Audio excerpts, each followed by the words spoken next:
So guys, since I've already shared with you this part of my perfume collection I have in my studio where I display only most gorgeous looking perfumes and have also shown you which fragrances I keep in my room into previous parts of my perfume collection that was highly requested, and in case you missed them, please check out the description box down below for links to those videos. Today it's time to move on to the sides of my collection and talk about some commercial, designer, and more niche and indie fragrances I have here, and will run you through in the third part of my perfume collection in this new format when I am behind the camera. So if you want to find out more about them, please keep on watching, but before we get started, please subscribe and give this one a huge thumbs up.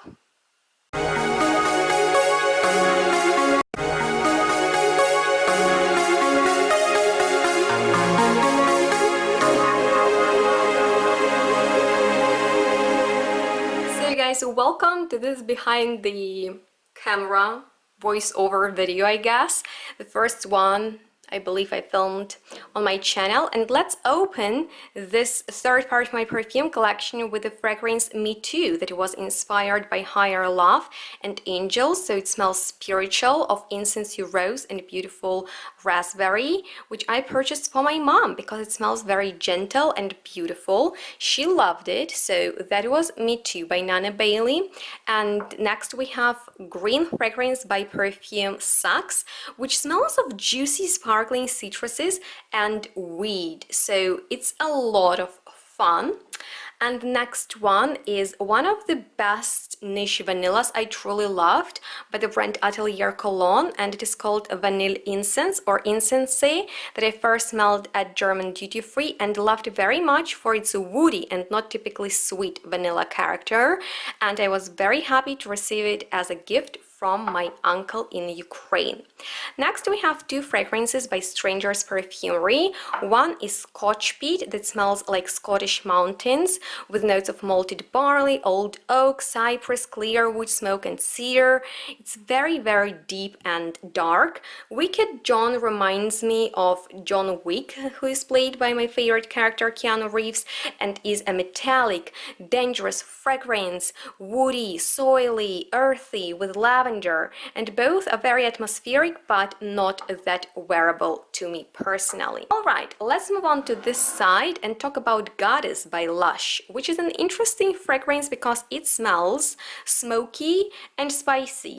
So I always think of a barbecue party wearing it, which might be strange, right? So I'm sorry that on this shelf I have a lot of discontinued fragrances like Mermaid's Carnation by Essential Alchemy. That's a natural fragrance and smells of spicy carnation that I loved at first sniff. That's why I bought it. And next one is Maderas de Orient Oscuro. That is an award-winning perfume by the indie perfumer from America, Paul Kyler.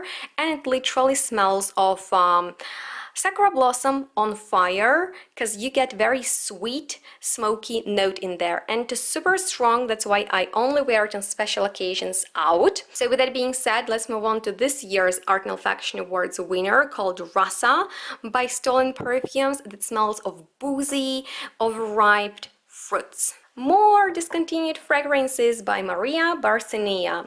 This one, Spring Rain, smells sporty, citrusy and green, very springy. That's why I bought it, as I used to play table tennis.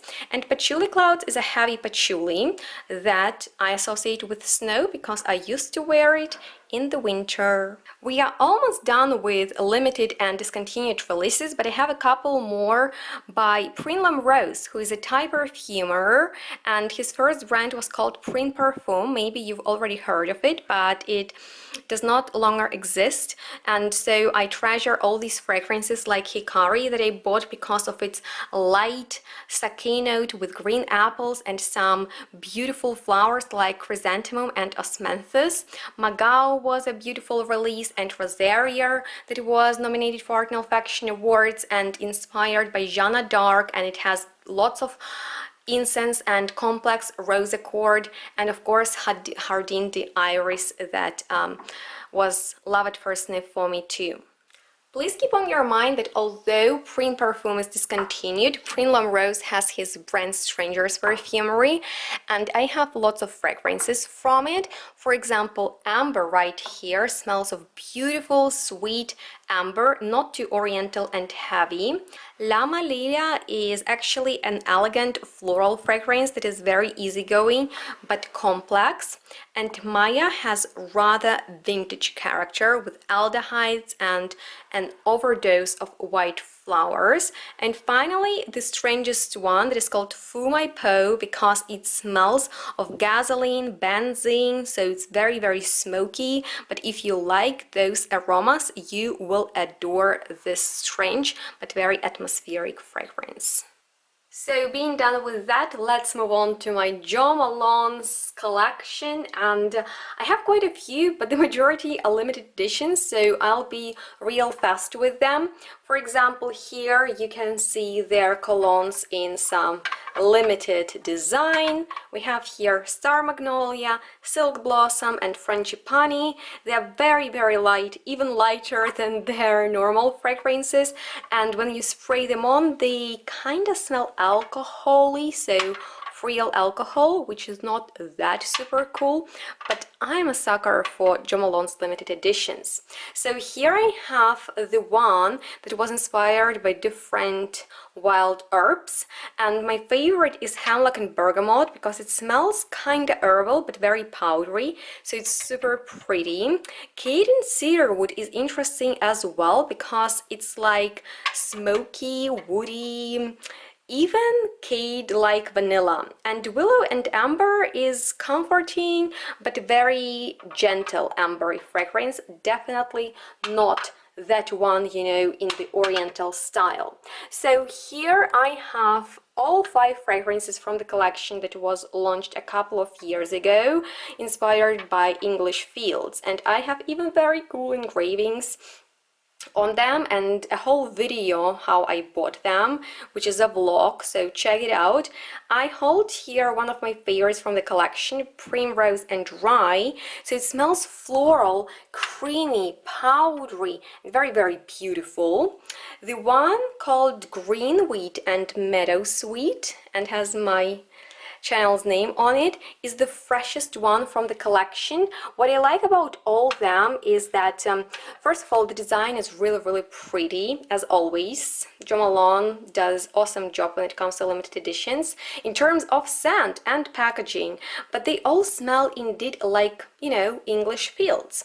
Here I have Poppy and Barley, so it's like a powdery, atmospheric, almost makeup-y fragrance that is super duper pretty, and they brought back to their general catalog, so you can still buy it, but the rest is discontinued. Oat and cornflakes is the most delicious and gourmand one out of it because it smells of cornflakes and honey, and the crocus and honey also is sweetie. It's less intensely gourmand but deliciously yummy sweet, so I couldn't resist any and I bought all. So guys, on these sides I have these limited editions that I purchased, you know, back in the days. I have only 3, and once again the design is pretty, you can tell why I bought them. This one is my favorite, Whiskey and Cedarwood, because it's really, really boozy, guys, which is so cool. I wish it joined their permanent catalog because it's so amazingly whiskey, boozy, delicious. The Latent Artemisia is so abstract and fresh, I can't even define it for you guys, I'm sorry. But Tobacco and Mandarin is one of my favorites from it because it smells like tobacco, but citrusy one. So, you know, very lovely fragrance for cold weather because it's warmy.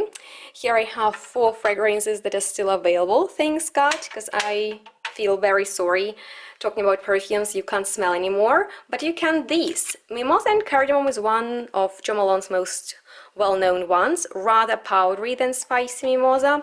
Earl Grey and Cucumber smells like Earl Grey and Cucumber with honey nuances, light and beautiful for hot weather. I like to wear it in the summer. Red Roses, which has been around for a long time, is their bestseller and smells like true rose with interestingly minty, citrusy, and almost honey nuances. It's a true rose in a bottle. And Nectarine Blossom and Honey is one of my newest purchases that I got for this year's peach video because I was obsessed with peach fragrances. Actually, my mom has another one with pear that I bought for pear video, but I don't have it here. More limited editions. Alright, this year they released a lavender collection. I purchased Wisteria and lavender, but I'm not a fan of it. I don't know, it smells metallic and strange. Orange Bitters though is probably my all-time favorite Jo Malone fragrance and the best citrusy fragrance that reminds me of Christmas. And it has powdery finish, which is unique for a citrusy fragrance. Nashi Blossom, first of all, prettiest Jo Malone bottle. Second of all, I love this scent. I treasure it so much. It reminds me of my high school days in Ukraine, as I used to wear one Kinzo fragrance that's very, very cool. So those are some more limited editions. These two green ones were inspired by vegetables, if I'm not wrong, and Carrot Blossom and Fennel is so good. There is literally almost nothing left, but it smells like powdery carrot, so cool. Wild Strawberry and Parsley smells of green strawberry, very interesting and refreshing for the summertime. Let's move on to bigger bottles. Can you believe another discontinued gem from Jo Malone? I don't know why they are discontinuing their best perfumes. If someone is watching from Jo Malone, please stop doing that. Orris and Sandalwood is probably the best Orris, or one of the best I've ever smelled. The reaction to this perfume is amazing. It smells spiritual, smoky, dark, wintry. I bought it for my mom as a Christmas gift a couple of years ago, and she stopped wearing it because I'm afraid that, you know, we will run out of it and you can't really find it anymore. But you can jasmine Sambuca and Marigold. It smells, you know, of jasmine, but not necessarily very indolic, rather green and fresh. And these huge jars are from the tea collection. That's amazing. I have Darjeeling and Oolong tea. One is warm and slightly spicy, great for colder weather. Another one is green and floral. But can you believe that amazing tea collection is discontinued as well, which is such a shame. But yeah, that was quick roundup of these Jo Malones I have here, and you know I have more in my room, and you can find out more about them in the room tour video. Right, so what do we have here? On these two shelves we can find my designer fragrances, and the designer perfume collection of mine is definitely very humble, you know, in the comparison to this. So I have Angel's Eau Croisière, which was true hit for me because, you know, this is like a fruity tropical take on the original overwhelming Angel. Here I have La Belle by Jean Paul Gaultier, which smells literally like sugary, sweet, vanillic candy pear, but very, very delicious. A bit more cloying is Girl of Now by Ali Saab, but the bottle is so pretty and it reminds me of these sugared banana candies I loved as I was little, so I just bought it because of the nostalgia factor. But I really love the flanker of C called Fiori, because it's like very, very creamy floral scent and the best C from Armani in my personal opinion. Next fragrance by Job called Wow literally smells like one of those expensive musky rose patchouli fragrances you can find from niche brands. And this fragrance was such a such a surprise for me. Donna Karan's Nectar Love. Guys, it's like literally very fresh honeyed nectar, and I love to wear it when it's very, very cold, but I'm sure it's going to be great in the summertime, and I'm not sure if it's still available or not.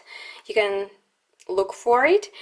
But this is probably my favorite designer fragrance on the market, L'Interdit by Givenchy. It smells like candy cherry with white flowers, and there is something very special about it. So I'm not sure why I bought Abercrombie & Fitch First Instinct Sheer.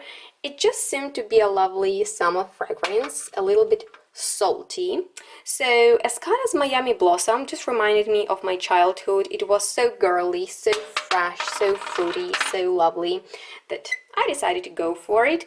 But I gotta be honest with you, Pure Musk by Narciso Rodriguez for her was definitely one of the best releases I've ever smelled from a designer brand in the last couple of years. First of all, this bottle is stunning. The matte flacon, the white inside, and the scent of dated white flowers and best musk from Narciso Rodriguez, in my personal opinion.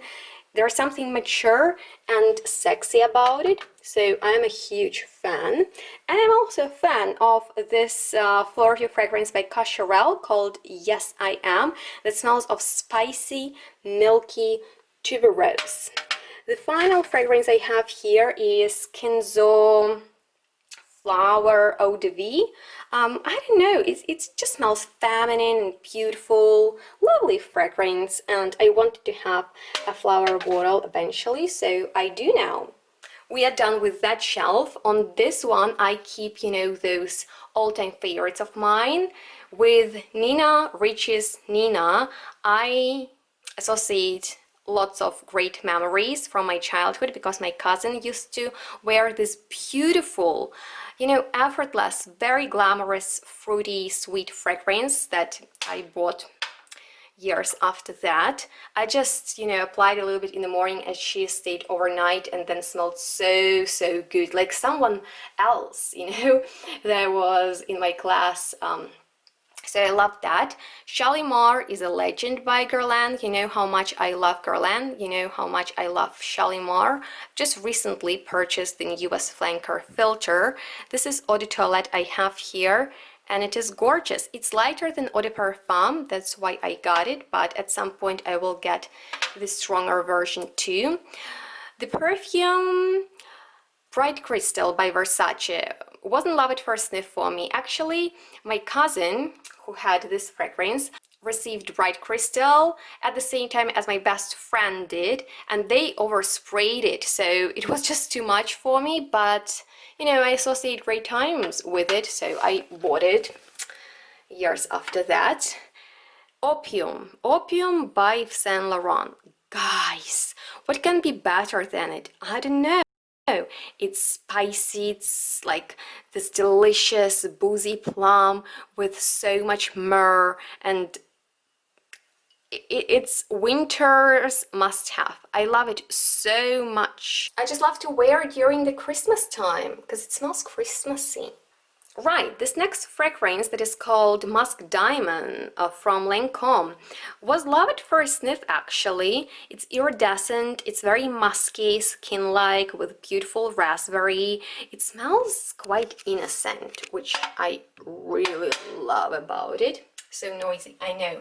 Anyway, those are Chanel No. 5 perfumes, the original Eau de Parfum and Le, you know, those aldehydic beasts, right?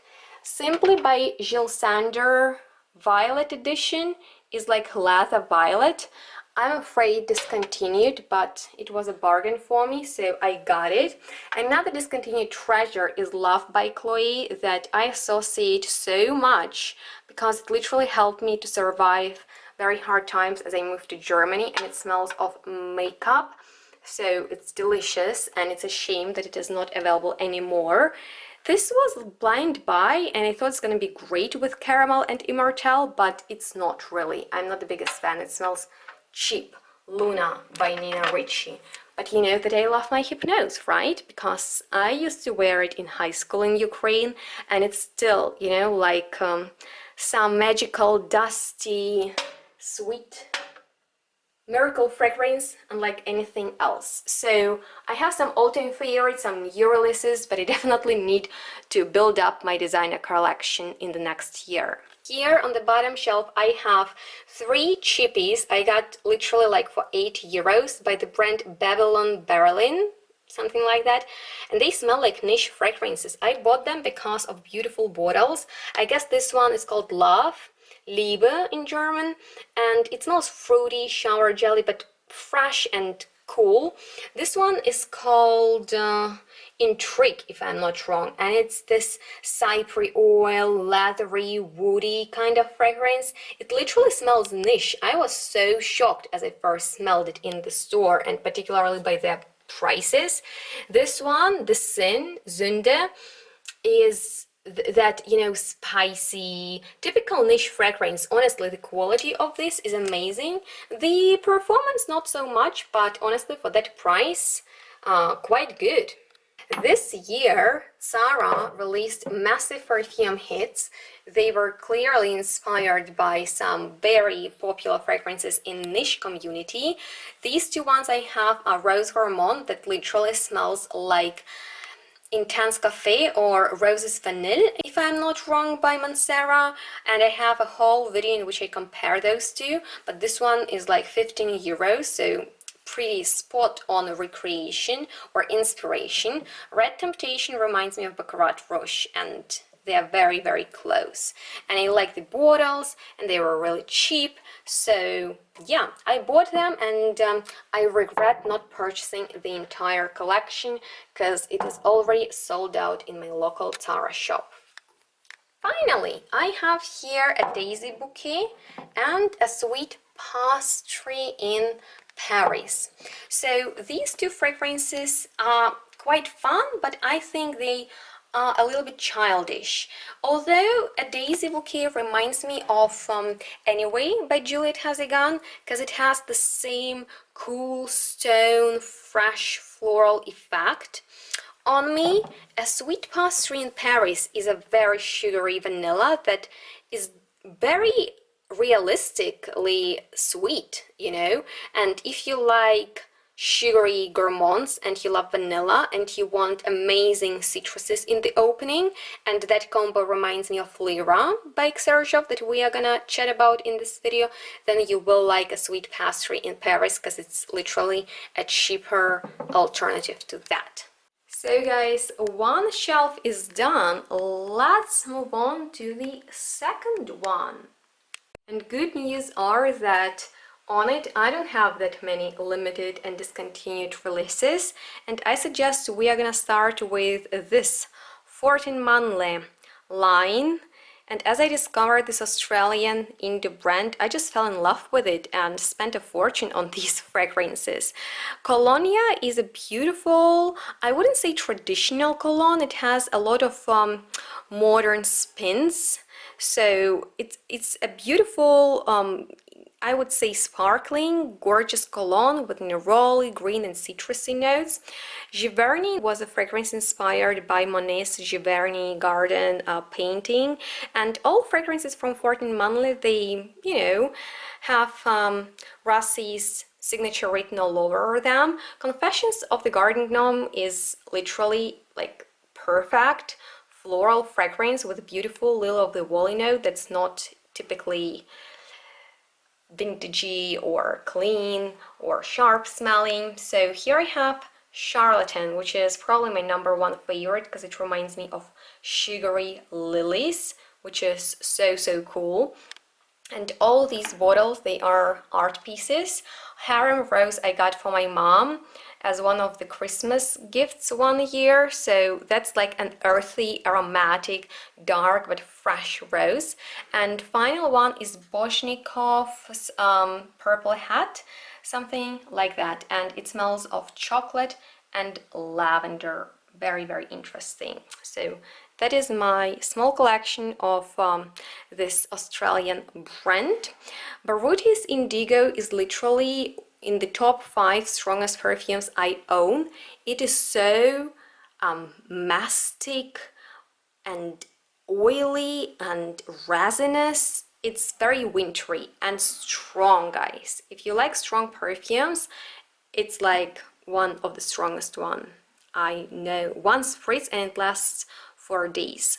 Serge Lutong's Fleur de Citron, I can't pronounce its name, was blind buy for me, not the most successful one. It smells clean and floral, but not that special.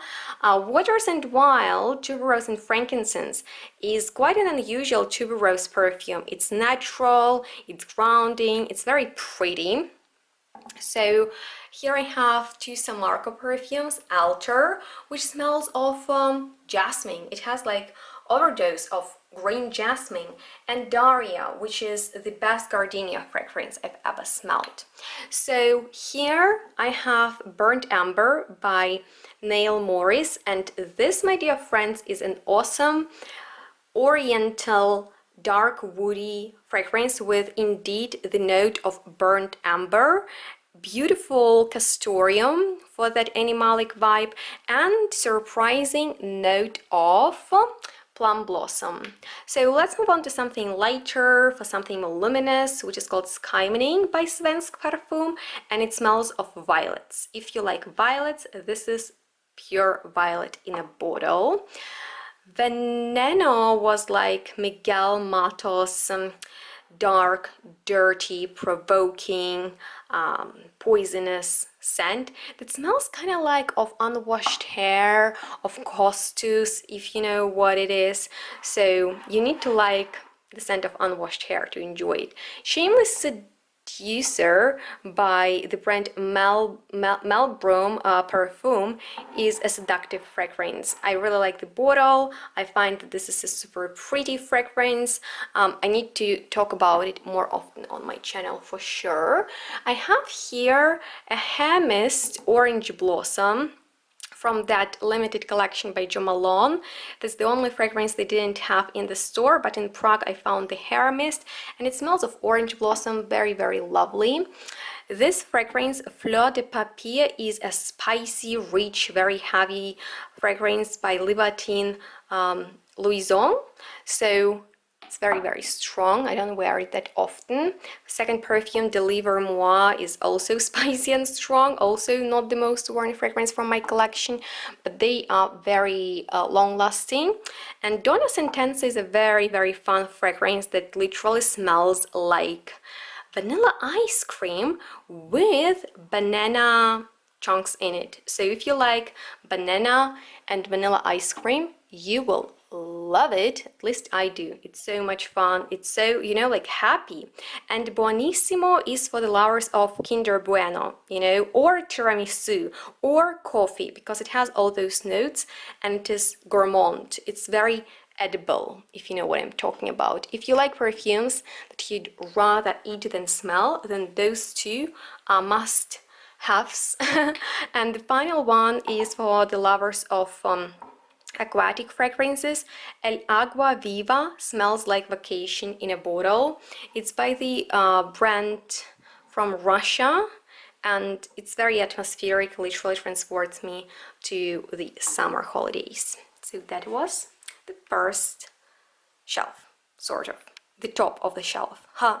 So on to the next shelf. What do we have here? And this is an award-winning perfume, Chinois by Bedeau, that was inspired by the British country yards. So there are more British perfumes here, one of which is Pergola, literally the best green fragrance that is sappy with an awesome note of narcissus. I'm not a fan of green perfumes, but that one blew me away, and St. Paul's did that too, but I can't really define it. It's a mystery in a bottle. It was inspired by Baroque style of St. Paul's Cathedral in London. Next one is Mimosa Gold, which is indeed golden, powdery, fluffy mimosa in a bottle. And the final fragrance from Exaltatum London is Ruby Wood. It smells autumnal and, you know, like berry patchouli. It's a fruit chuli. So let's move on from British to Turkish perfumery. I have a couple of minis, as you can tell here in the front, and these four are by Nishane. They are bestsellers. Fan Your Flames, which is this amazing sweet tobacco with coconut that is truly yummy and, you know, kind of like an atmospheric gourmand. Ani is hands down probably the best vanilla ever. It's just perfect. It's slightly spicy, it's very powdery, it's creamy, it smells extremely expensive. If you love vanilla, that's definitely a must try. 100 Silent Ways is probably the most commercial fragrance from them. I mean, like, it smells feminine, it smells nice. I think a lot of people would like it, but you know, I'm not crazy about it. And the final one I have here is Hasivat, that smells kind of like Aventus. It has its DNA, but I like the juicy part of it. So here is Casamaratis Lira. This one I also smelled in duty free, but in Kiev, and I was smitten with this milky, delicious vanilla in the opening, bitter orange, and then lavender, I guess, and the milkiness. It's awesome. So this next fragrance from the commercial line by Kilian, called Kissing Burns 6.4 calories a minute, wanna work out, was the fragrance that I loved a lot for, you know, kind of like floralcy that smelled like a sugar milk cloud. And I asked Benny to gift it as our anniversary present to me, which he did, and it was cool. Tingy by the French and natural brand Parfumeurs du Monde is like a spicy ylang, very interesting. And Ujan is another spicy fragrance that Benny really likes. He likes this brand a lot. And this particular one, it opens up really spicy, but then you get the boozy fruitiness. It's interesting. So this fragrance, Sea Salt and Caramel, I smelled in Ukraine by Shea & Blue and really enjoyed, because it's like burnt caramel, very sweet, very foody, heavy on the tonka bean, and it literally smells like popcorn. So that was my go-to cinema fragrance, you know, back in the days as we were still allowed to go to the cinema. What do we have here? And this is a trio of 30 ml bottles by Galahad Fragrances. We've already spoken about the bigger ones I have. Perfecto is his newest release that opens up with such a realistic pan note I've never smelled in any other fragrance, and develops rather into masculine patchouli, wood perfume, clean and beautiful for summertime. But behold, patchouli, also a new release, is definitely a winter fragrance because it's really warm, super sweet and patchouli-ish, with a beautifully sparkling citrusy opening, and it's one of the best fragrances of the year. Wicked Good from him, with a lot of chocolate and vanilla, is edible scent of chocolate porridge. Can't say it's my favorite from this brand, but it's fun. So here are my Maison Margiela fragrances. Lipstick On, that smells literally of powdery vintage lipstick, was fragrance I purchased as one of the first ones as I started my YouTube channel, and wore a lot of that fragrance to the university in the winter. And Lazy Sunday Morning was my casual home fragrance. So that was this shelf. Let's move on to this one, guys. And here I have two Byredo fragrances. Both are great. Gypsy Water was one of the first fragrances I fell in love with from this brand. It's creamy sandalwood, it's powdery, it smells expensive and effortless. Slow Dance is boozy, deep, delicious, kind of like plum with violet and patchouli. I smelled it and I fell in love with it, and I purchased it right away in the store. It was love at first sniff, both of these. I'm dreaming about more Byredo perfumes, so if you have any favorites, please share them with me. These are sprayable perfumes by Abdulkarim Al-Faransi, but he offers only these pure perfume oils. I have here, guys, a whole bunch. I have Tahiti, Juvairiyah, Tatooine, Hind, Kayseri and Nejma, as well as this one, but unfortunately I totally mispronounced the names. I adore this presentation. These are perfume oils. I've already spoken about them and I have a whole review on them. He released sprayable perfumes. I have Habibati, which is amazing musk vanilla, and Nejma, but at the moment On the website you can get only these, but they are very long lasting. And if you like Middle Eastern perfumery but you don't want, you know, those heavy overwhelming fragrances, rather something wearable, really recommend you this brand. The quality and the price is unbeatable. So here I have a DSH fragrance and I adore this brand, as you know. It is called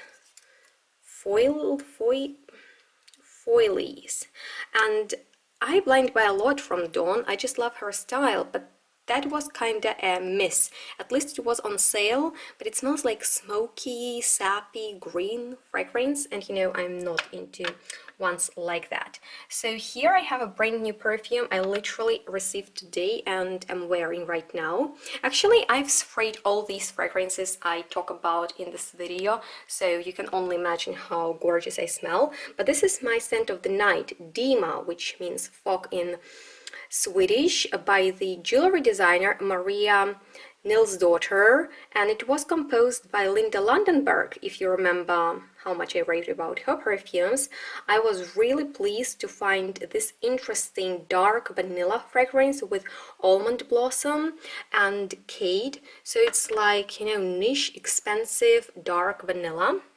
And who doesn't like those?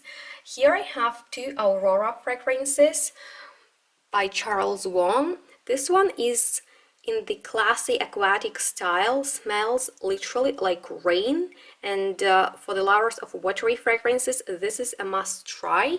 It has this elegant character, but I'm definitely the bigger fan of the second, newest version, Aurora Linderhof am Morgen, because this is the powderiest, prettiest fragrance ever. It smells like peach, it smells like rice powder, it smells like a peaceful spring morning somewhere, you know, in a castle. So these two are gorgeous.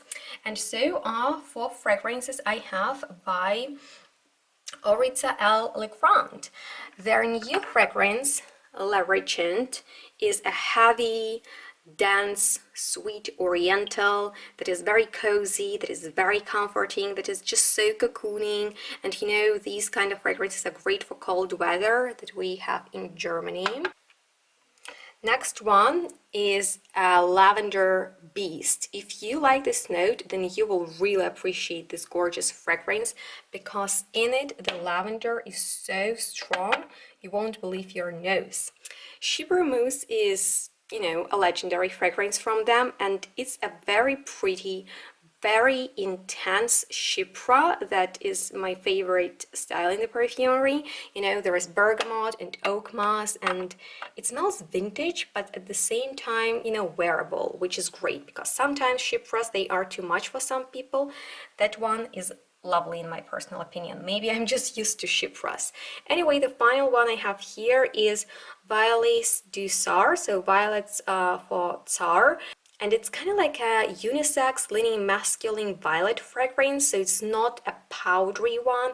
It's rather about violet leaf, so it's sharp and almost watery cucumber-like in the opening, and only the dry down it, you know, mellows and becomes violet as we know it. So with that being said, let's move on to the gorgeous fragrance that will transport you to the salty seaside, that is called Shell Beach by July of St. Barthélemy.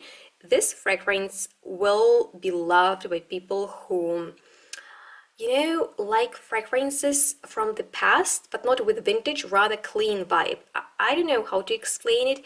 It's probably the coolest aquatic, salty fragrance ever. There is something very old-fashioned, classy, effortless, and timeless about it.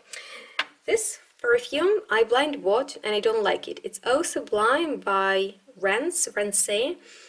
It's a great brand. One of my first dish perfumes was from it, but I don't know. It's nothing special. It's very underwhelming release. However, Kilian's Splash of Neroli, Good Girl Gone Bad Splash of Neroli, was a very expensive purchase of mine. I bought from my first salary. I was mesmerized by this scent. I had no ideas about, you know, the notes or stuff like that as I bought it, and it's super strong. I still love it. It's not a typical neroli, that I can tell you, and it's my special occasion fragrance. This next one from Kilian, called Playing with the Devil, I actually got from my mom's friend who purchased it because of me, and then as she, bought a second bottle, I wanted to have the leftover of this one because it smells literally as if you took amazing ripe fruits and flowers that are super opulent and exotic and created a juice out of them. So with that being said, you're probably wondering what's inside this stunning box. Well, let's have a closer look at it, and then I will show you the inside. It's quite an iconic fragrance about rose by Chanticole that is called Derby Rose, and this is a stunning wallpaper here. Well, this is the box, but just look how pretty. I mean, like, it's so stunning. Let me open it for you. So this is how stunning it is. The bottle, that is extremely pretty. It looks royal, and I'm not kidding. Look at this cap. It looks like crystal. So it's a gorgeous, true rose. I would call it rose solifleur, actually. So I keep it in its box, although the bottle is as pretty as the box.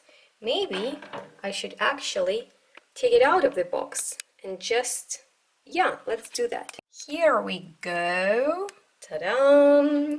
This shelf is also done. Let me know what's your favorite from it, from this one, from this one.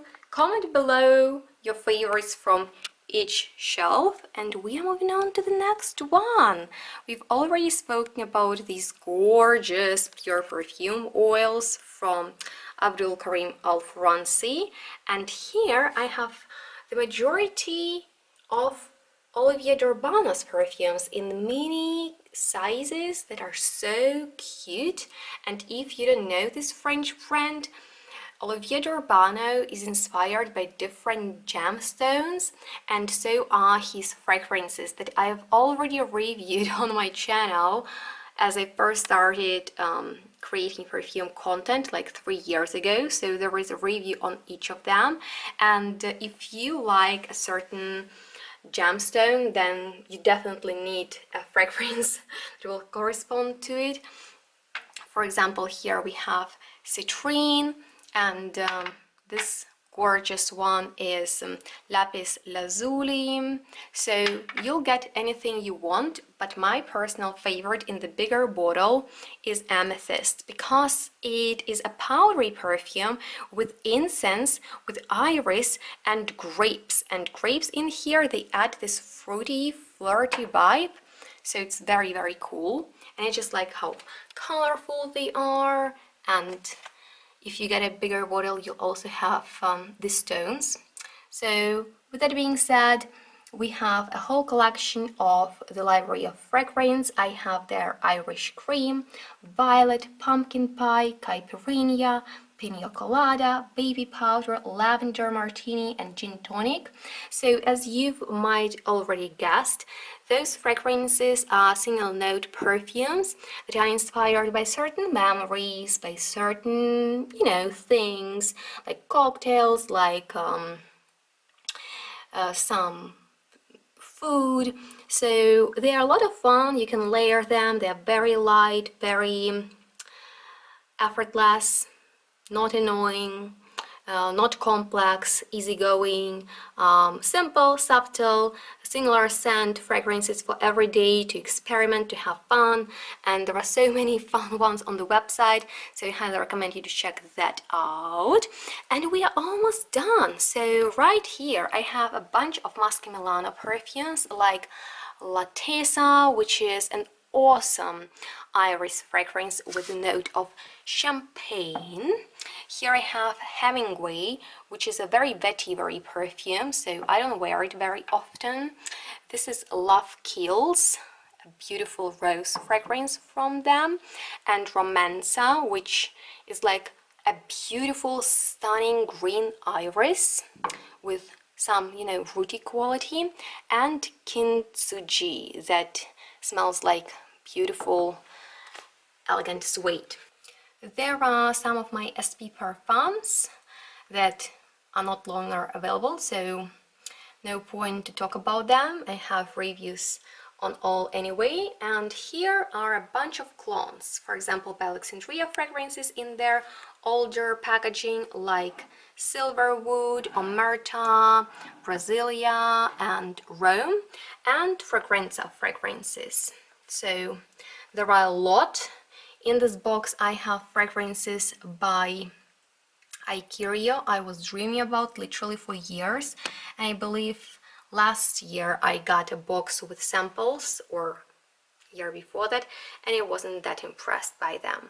But anyway, that's the last shelf, guys. And so guys, with this third part we completed the series of my perfume collection, and I hope you enjoyed watching it, because today I shared with you more commercial and designer perfumes I own, and of course my designer perfume collection is uncomparable to the niche and indie one, but I still hope that you enjoyed and maybe you have some new fragrances on your wish list. So let me know that or any other feedback down below in the commentary section, where you can also request future content. And if you like this format when you can't see me, only here, let me know that too. Today we've gone through more than 150 perfumes, and overall I own around, how many guys? 400 fragrances. So in case you missed two previous parts, links to them are in the description box. And if you had fun today, please give this one thumbs up. Please subscribe to my channel if you're here for the first time, and ring that bell in order to be notified about my new videos. If you want to see more from me, I'm on social media, so please follow me on Instagram and Facebook for more perfume content. And please stay tuned and smell good. Say goodbye to these shiny shelves I cleaned for today's video, and we'll see each other soon. Bye!